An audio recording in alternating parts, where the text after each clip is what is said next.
اس دور میں خاص طور پہ ہمارے نوجوان جو ہیں، جو نئے تعلیم یافتہ ہیں، بیچارے کالجوں سے پڑھے، یونیورسٹیوں سے پڑھے، دین سے زیادہ واقفیت نہیں ہے، ان کو یہی شبہ ہوتا ہے کہ جی اب اللہ فرماتے ہیں کہ ہم نے مسلمانوں کی مدد کی، ہم مسلمانوں کے ساتھ ہیں، ہم مومنوں کے ساتھ ہیں، تو اب جو مومن ہر جگہ مر رہا ہے تو اللہ کی مدد کہاں ہے؟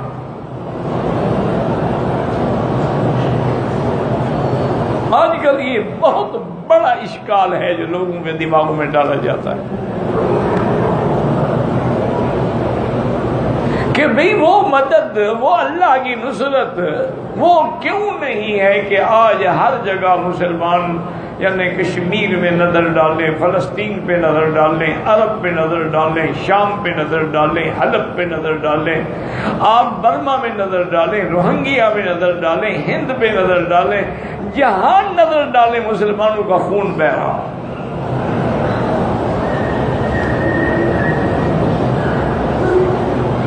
تو ایک بات تو یہ سمجھیں کہ قرآن میں جہاں جہاں نصرت کا وعدہ ہے وہ اسی جماعت کے ساتھ تھا جو اس وقت میدان بدر میں تھی، یہ نہیں کہ وہ وعدہ سب کے لیے ہے۔ وَلَقَدْ نَصَرَكُمُ اللَّهُ بِبَدْرٍ، بدر میں وعدہ تھا۔ اور دوسری بات یہ ہے کہ اللہ کا وعدہ جو ہے وہ مومنوں کی نصرت کا ہے۔ پورے قرآن میں اللہ نے کسی جگہ یہ نہیں فرمایا کہ ہم مسلمانوں کی مدد کریں گے۔ انتم الاعلون ان کنتم مؤمنین، تم سربلندوں کی شرط یہ ہے کہ مومن ہو، ایمان والے۔ اسلام تو ایک ظاہری نام ہے، استسلام اصل تو ایمان ہے نا دل کے اندر۔ اسی طرح کان حقا علینا نصر المؤمنین، ہم پر مومنوں کی مدد کرنا واجب ہے۔ اسی طرح فرمایا انا لننصر رسلنا والذین آمنوا معه فی الحیاۃ الدنیا، ہم اپنے رسولوں کی مدد کرتے ہیں اور ان کی جو ان پر صحیح ایمان لائے۔ تو اب ہم چونکہ مومن نہیں رہے تو امداد کہاں سے آئے گی؟ اگر آج بھی ہم مومن بن جائیں تو جیسے اقبال نے کہا تھا نا کہ فضائے بدر پیدا کر،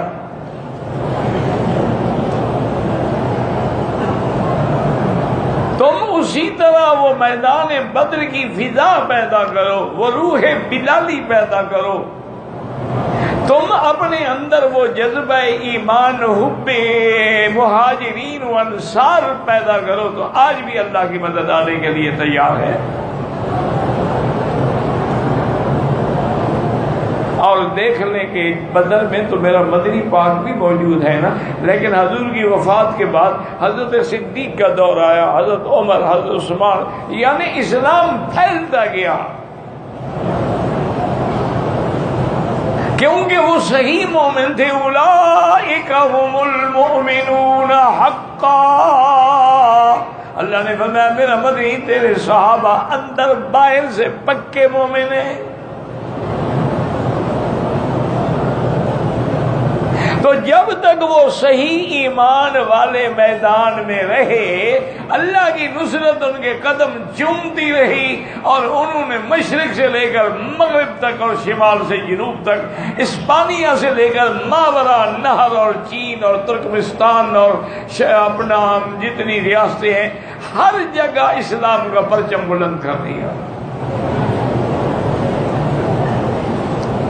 80 لاکھ مربع میل پہ اسلام کا پرچم لہرا دیا۔ لیکن وہ مومن تھے۔ جب وہ ایمان والی جماعت گھٹتی گئی تو ہمارے ملک بھی گھٹتے گئے اور ہم پر مار بھی پڑتی گئی۔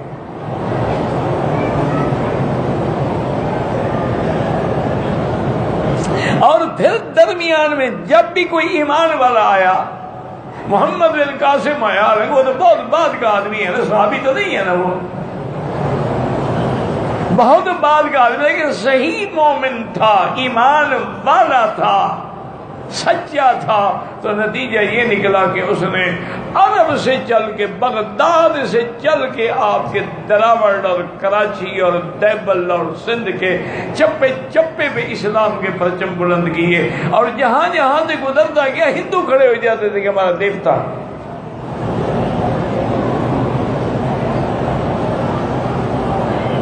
جب محمود غزنوی بت شکن بنا، بت فروش نہیں بنا، تو اللہ کی مدد آ گئی ساتھ۔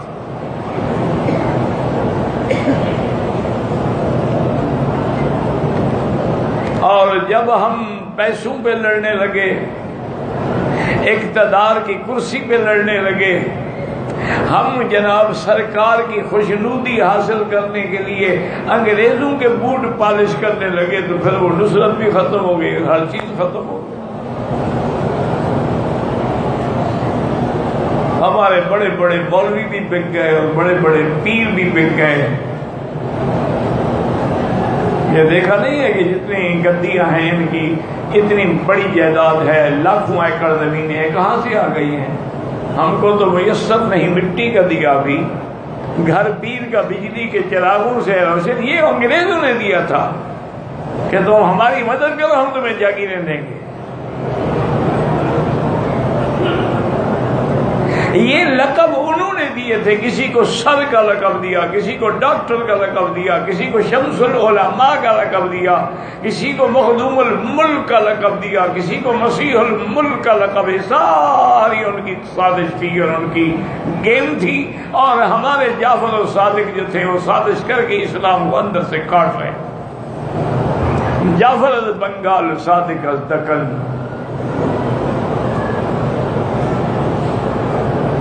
تو یہاں بھی اللہ نے فرمایا کہ ان اللہ مع المؤمنین، ہم مومنوں کے ساتھ ہیں۔ میرے مومن تو بنو نا، اگر تم مومن نہ بنو تو پھر اللہ کی نصرت کیسے آئے گی؟ اور پھر اللہ نے آگے یہ بھی بتا دیا کہ مومن بننے کے لیے کیا کرنا پڑے گا، کبھی مومن جو بنے کیسے؟ فرمایا یا ایھا الذین آمنوا اطیعوا اللہ ورسولہ، اللہ کے رسول کی فرمانبرداری کرو، اطاعت کرو، جو حکم دے گردن جھکا دو اور جس سے منع کرے رک جاؤ۔ وَلَا تَوَلَّوْا عَنْهُ وَأَنْتُمْ تَسْمَعُونَ، اور جب تم سن رہے ہو، جان رہے ہو، تو پھر اس کی اطاعت سے روگردانی نہ کرو، اعراض نہ کرو۔ وَلَا تَكُونُوا كَالَّذِينَ قَالُوا سَمِعْنَا وَهُمْ لَا يَسْمَعُونَ، تم منافق نہ بنو، منافقوں کی طرح نہ بنو جو کہتے تھے ہم نے سن لیا لیکن لا یسمعون، گویا نہیں سنا۔ کیا مانا؟ جب مانا نہیں، عمل نہیں کیا تو گویا کہ نہیں سنا۔ اللہ فرماتے ہیں ان شر الدواب عند اللہ الصم البکم، سب سے برا جانور اس سرزمین پہ وہ ہے جو حق سننے سے بہرا ہے اور حق کہنے سے گنگا ہے اور پھر عقل سے بھی فارغ ہے۔ الذین لا یعقلون۔ اچھا، ہم نے ان کو ہدایت کیوں نہیں دی؟ وَلَوْ عَلِمَ اللَّهُ فِيهِمْ خَيْرًا لَأَسْمَعَهُمْ، اگر اللہ کے علم میں ہر چیز ہے، اللہ جانتے کہ ان کو ہدایت دینے میں فائدہ ہے تو ان کو بھی بات سنوا لیتے، اور وہ سننے کا معنی سنتے اور عمل کرتے۔ فَلَوْ أَسْمَعَهُمْ، لیکن اللہ جانتے تھے کہ ہم ان کو سنوا بھی دیں پھر بھی یہ اعراض کریں گے، یہ منہ پھیر کے چلے جائیں گے۔ تو اس لیے ہمیشہ یاد رکھیں اللہ کی معیت، اللہ کی نصرت آج بھی موجود ہے، لیکن شرط یہ ہے کہ ہم مومن بن جائیں۔ لیکن اگر ہم کعبے کا طواف بھی کرتے رہیں یا رب البیت العتیق اور ربنا آتنا، اور ادھر یا غوث اعظم یا پیران پیر یا داتا بھی کہتے رہیں، تو اس سے بڑا منافق دنیا میں کوئی پیدا نہیں ہوا۔ ہمیشہ ایک بات یاد رکھنا،